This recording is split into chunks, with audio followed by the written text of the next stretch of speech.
Welcome back, Mitch, to another episode of what is the name of our show? Welcome back, everybody, to the next episode of What Else You Got with Mitch and Margot. Hey, Mitch, how you doing this week?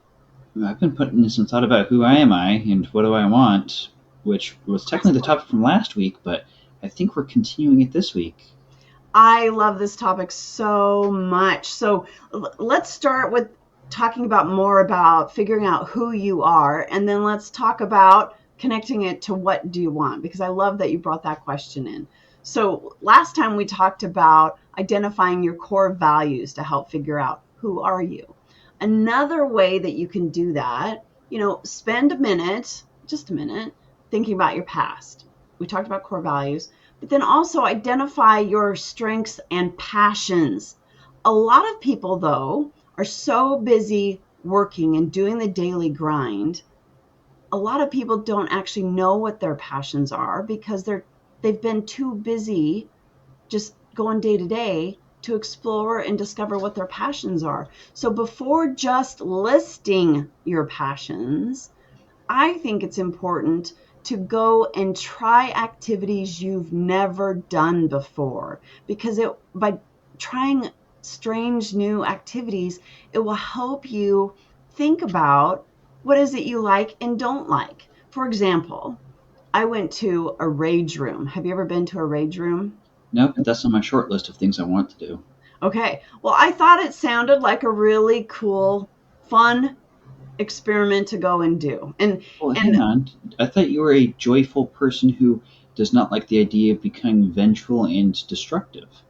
well, okay, so and maybe we can keep the topic of rage rooms for another episode, because I think I could talk for the whole time about my rage room experience, because it was an experience, okay? So I'm not gonna follow this rabbit down to the rage room. Make a note. We're going to come back to rage rooms. But so it was something I'd never done before. Long story short, went and gave it a try. Discovered it did not resonate with me. And I processed why did I have such a strange, weird experience? Again, stay tuned for a different episode on that. But I realize, as I'm thinking about who I am a person who values peace. And a rage room, in theory, coulda, shoulda, mighta brought me peace, but it did not. And so by going and having that experience, it reinforced my core value of I'm a seeker of peace. I want peace.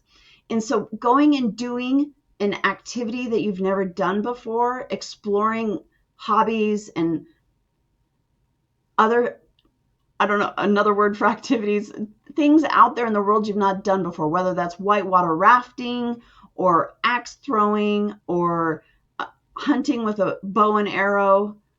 What's an activity besides rage rooms? What's an activity you've never done that you think you might like to do? Like skydiving? What's something that you've never done that you want to? Another one that's on my short list is going hunting. I grew up in Idaho. I've shot I don't know how many different kinds of guns, but I've never gone hunting. I was going to say, I think one of your passions is shooting. You enjoy shooting, target shooting, improving your skills. What's something so you just said you've never gone hunting. Hunting is different than target shooting. There's a lot more involved. Just everything from the gear involved to go, and plus you need to choose a location. So there's a whole process involved, and it has a different end result. So that is a great example of exploring. Is that a passion of yours, or do you prefer target shooting? So exploring that avenue would help you define who you are. Are you a person who enjoys the precision and repetitive nature of target shooting, or are you the type of person that enjoys going out and hurting Bambi's mom? Well, first off, I wouldn't be targeting Bambi's mom because technically Bambi's mom is a protected animal. But Another interesting one that's a slightly different area is I'd like to fly. I don't know if I want to learn how to fly airplanes. I don't know if I want to learn how to fly helicopters, or if I just want to try a paraglider. I think you've read the book, The Subtle Art of Not Giving an F. Mm-hmm. One of the concepts, and correct me if I'm wrong, because I think it's from this book, one of the concepts it talks about is sometimes people, I think the example he used is being a guitar player in a rock band. For many, many years, the author, you know, thought about, fantasized, dreamed about being a guitar player in a rock band.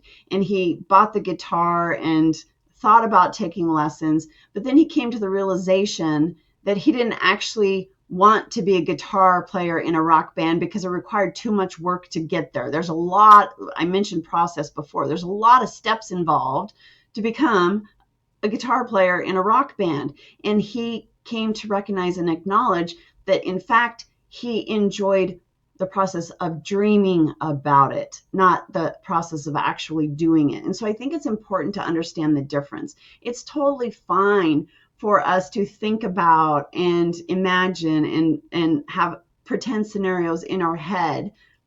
It's okay to just enjoy that process. It's a different decision to say, my passion is practicing the guitar every day. My passion is learning skills and knowing how to play the notes on a guitar and getting calluses on my finger. There's a difference. So, like when you talk about learning to fly and be a pilot, something to identify, and sometimes you won't know until you actually go and try it. You might discover you get violently airsick when you're doing flips in a, I don't know, a single engine aircraft, right? Sometimes you need to try it, try the activity to define who you are. And the cool thing is sometimes these activities you can uh, go to a one-time experience like a rage room. Sometimes you can buy a budget introductory thing, or you can buy a simulator, or you can actually jump feet first and go all in. Because specifically for like flying, I've done some remote control flying stuff, which that doesn't do much because it's the cheap consumer level, not the hobbyist level. And then I'm going, okay, let's try to do something. I've done space simulators, which you can't do a ton with that. I've done joystick controls, but a couple years ago, I actually bought a yoke and rudder pedals and a throttle, and I bought Microsoft Flight Simulator. And it's one of those that people say it's almost like flying the real thing, except you're not in the real thing. And so I've flown a little bit. I'm going, I can do this. Granted, I'm not sure if it's the simulator I don't quite care for. I don't know if it's the room I'm sitting in, or if it's I just don't like the overall experience. But it's one of those I'm going. It hasn't deterred me too much. It slowed me down a little, but it's still one of those I'm going. Do I need to go to the next phase to continue to learn it? Now, I do want to shift a little bit back to just the whole defining what your passions, your hobbies, your interests are.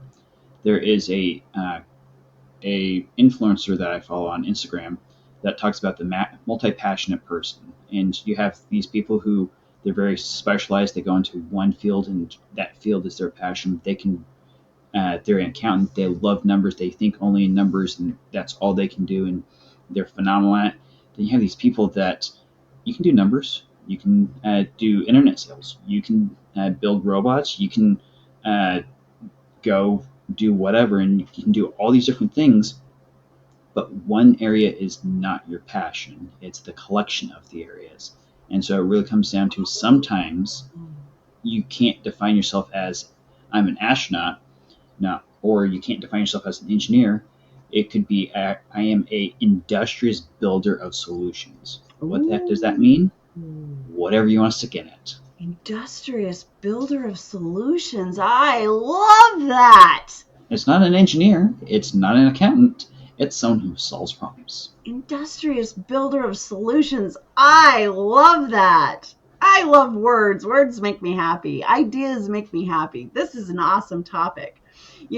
So we're talking about exploring your passions and trying activities you've never done before in order to see what it is you like and who you are, kind of the opposite of going and trying new activities is sitting in silence. Do you ever sit in silence? Tell me the last time you sat in silence and how long it lasted. One that comes down to what definition of silence we're going off of: silence of the Silence. mind, silence of the environment, silence of uh, life. It really just comes down to which silence we're talking about. Because the last time I had silence of the mind, I probably wasn't born yet. Because I am always Well, okay, thinking. no, no, no, no, not silence of the mind. No, no, no, no, no. Because the idea of sitting in silence is so that you can hear the thoughts in your mind. Oh. So Okay? I have this problem where I have to go somewhere, specifically on a boat, out into the middle of the ocean where other people can't bug me for me to get remotely silenced. Now, the tricky part is it's very hard to find absolute silence technically anywhere on the world unless you're in one of the silence boxes that you go insane after a Oh, few but I disagree. minutes. Which part? Find it's hard to find silence in your So, environment. But like your example right there of going on a cruise ship in the middle of the ocean, I it the when I go on a cruise ship in the middle of the ocean, which I haven't done in a while, uh, sitting on a balcony. So getting a room with a balcony is crucial to me because to sit on my private balcony on a cruise ship in the middle of the ocean, that can be a delicious moment of silence. yeah. And so, Grant, is it silence because you hear the oceans? Is it silent because you hear the wind?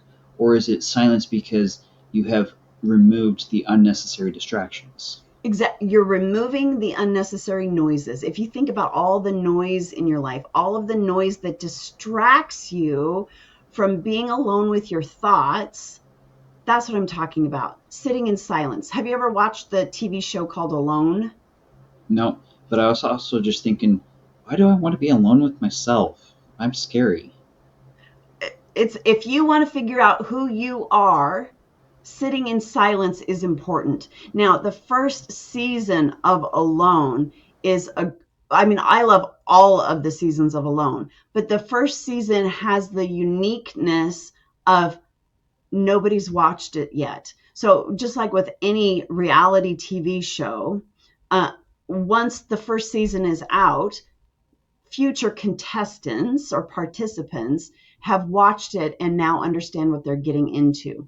So to watch the first season of Alone, these are people who are dropped off in remote locations with originally the concept was to test your survival skills.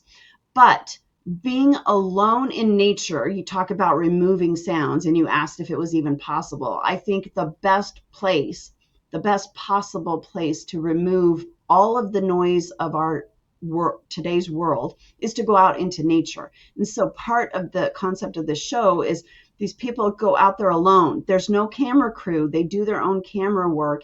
And when they are dropped off, they actually have termed a phrase now for it, drop shock. When they're dropped off and the noise of the helicopter, the noise of the boat, the noise of the people, it all leaves, they are left alone in the silence.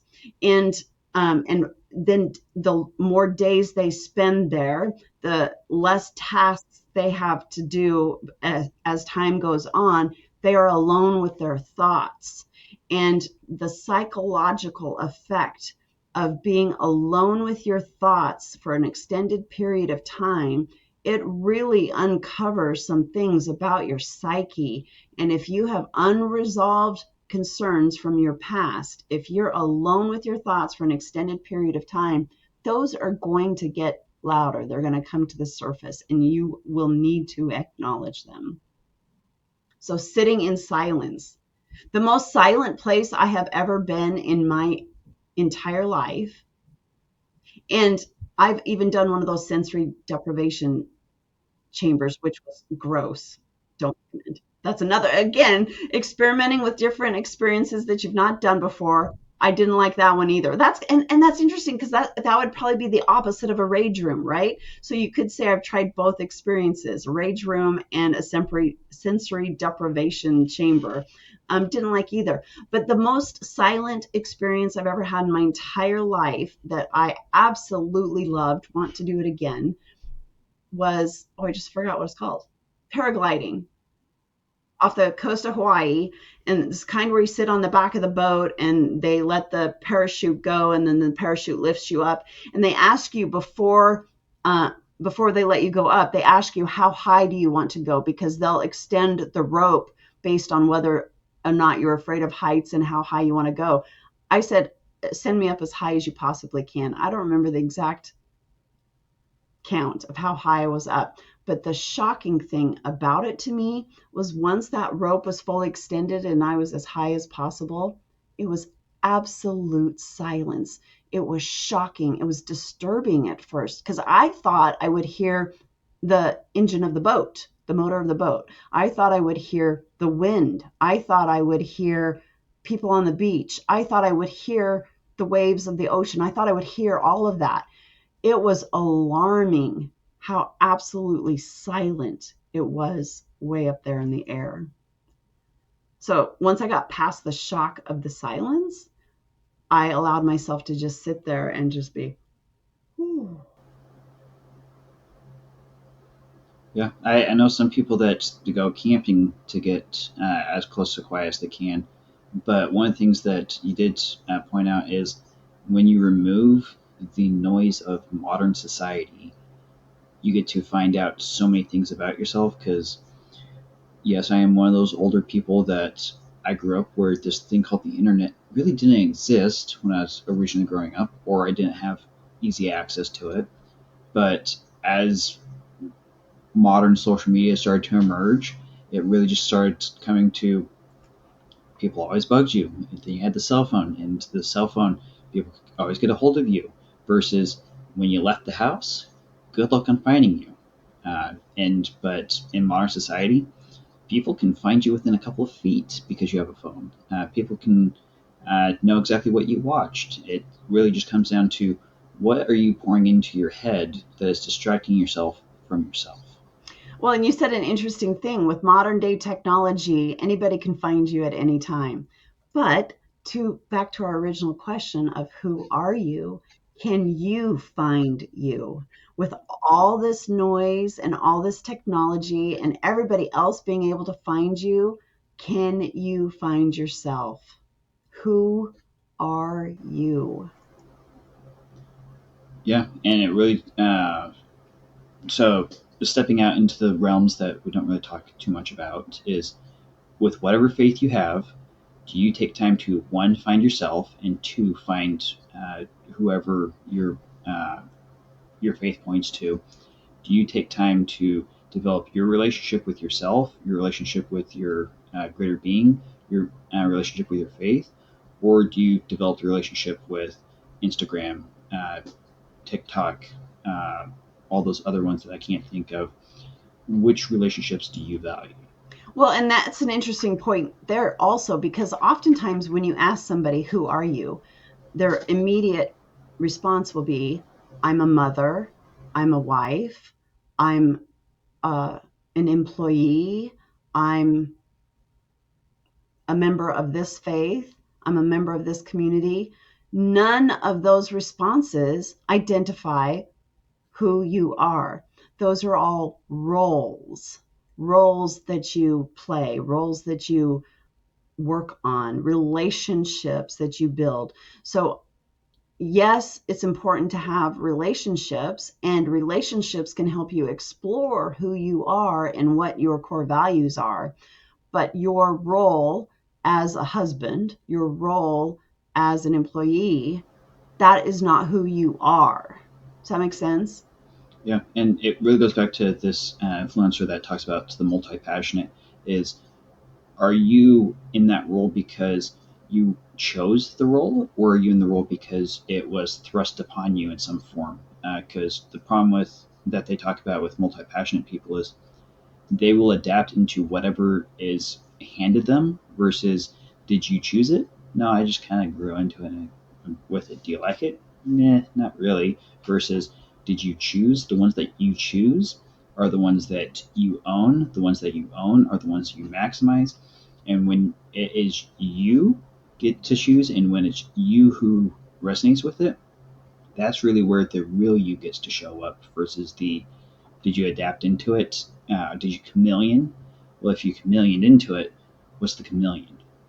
I love where your thoughts are going on that. If you think of like the pyramid, the hierarchy of needs, you know what I'm talking about? That pyramid where at the base of it are all of your basic life survival needs. And then as you keep going up, you can't get up to the higher point on that pyramid unless your basic survival needs are being met. So what you're talking about is, are you in this role because you chose it, or are you in this role because you fell into it or grew into it? Well, are you in this role because you're just trying to meet your basic survival needs? A lot of people have jobs because they need to meet their survival needs of food and shelter. And so oftentimes when we're making choices based on our survival needs, it's more reactionary than intentional. And again, we've briefly mentioned about things that resonate with us and our frequencies and our energies. I believe that if we can identify what our core values are, identify what our passions are, and if we can make life decisions based on our core values and who we are, then it changes our frequency and our energy. And then we start to attract things to us that meet our energy and meet our frequency. And then that's when job opportunities and other experience opportunities start to open up to us because we've changed our frequency, we've changed our energy. And so then we can choose a job that resonates with our core values and our passions rather than just choosing a job to survive. Which one of my favorite questions is, if you had all the money in the world today, what would you do? Right, And the majority of people say, quit my job. Well, right. why'd you quit your job if you have all the money in the world? Because I don't quite care for it. Or I know people that I've worked with in the past that they had plenty of money for retirement. They were 70 something years old, but they kept working the job. And we asked them, why'd you like it? Or why do you keep working? Is because one, it gives him something to do. Two, he likes the work. Three, it's Mm-hmm. a challenge that he enjoys. So he chooses to be there versus the people who are there because they need to be there. Yes, So it really does come down to, if you had all the money in the world, what would you do? And yes. then with that answer, why aren't you doing it? Right. And why aren't you doing it? The list could be long. And then the next question is, what do you need to change in your life in order to be able to do those things to achieve those goals? Sometimes it comes down to just identifying. And again, that's what we're talking about, identifying, figuring out who you are, what your core values are. I love Toastmasters. And one time I was sitting in a Toastmasters meeting, and the speaker asked the question, raise your hand if you're currently doing what, if you currently love your life, if you currently are in a job that you're passionate about. And you want to know what, only a couple of people raised their hands. And he went on to have a terrific talk about, why are you not doing what you want to be doing? Why are you not passionate about what you're doing? And I think it comes down to, sometimes we're so busy, there's so much noise, we don't have time to think and ask the questions: who am I? What are my passions? What are my core values? What do I want out of my life? Basically, it just comes down to, what what do you need to do to get to those spots? And it really comes down to identifying who you are, what do Mm-hmm. you want, how Mm-hmm. you want to get there, what state you want to be in. Because if you're able to identify those, then you're able to figure out how to get there. And it really comes down to the values you have. Do you value someone else's comfort, or do you value your comfort? And are you able to leverage what you want to get to help others? And there's quite a few different influences that really come down to, if you want to help others succeed, that's when you're able to help yourself succeed. But at the same time, you can't help others succeed until you know how you succeed. Yeah, I love that. I'm telling you, I could talk about this topic all day long. I'm wondering though if we are getting to a point where maybe we need to wrap up this episode. Before we wrap it up, let me just summarize where we're at so far. So if you do not know who you are, if you cannot distill it down into a short and concise sentence, then we highly encourage you to find the longest list of values, print it out, and then quickly mark out the ones that don't apply to you. And then once you've eliminated that fluff, you've got a shorter list, then go somewhere where you can sit in silence, where no dings on your cell phone, no internet distractions, no noise of any worldly information can influence you. Go sit in silence with your remaining list of possible values. Sit in silence wherever that is for you and narrow it down and keep whittling it down until you can come down to your three core values, and then write a sentence so that when somebody asks you, who are you? You can answer the question. Experiment, explore, take your time with the process. Mitch, you got anything else to add before we wrap up this episode? It really just comes down to what do you want to achieve, how do you want to do it, and why do you want it? Because if you're able to identify those couple things, uh, the why usually comes down to who you are and what your goals are. And as you're able to understand your goals and what strengths you have, which comes down to the different hobbies and passions, you're able to figure out the how. And once you're able to figure out the how, then you're able to figure out the when. And once you get when, you can achieve just about anything. Sometimes when, you need to make it. Other times, when happens to you. But it really comes down to you are in charge. You can figure it out. The key is what time do you give to figure it out? Yeah, yeah. Are you important? Are you important enough to do this exercise? Yeah. What a great ending point for this one. Feel free to like, comment, subscribe. Tell us who you are, what passions you have, what goals you have, what advice you have to those who are trying to figure out all this stuff. And we'll definitely see you guys next time. Again, this is another episode of What Else You Got with Mitch and Margot, and we'll see who you are on the next episode.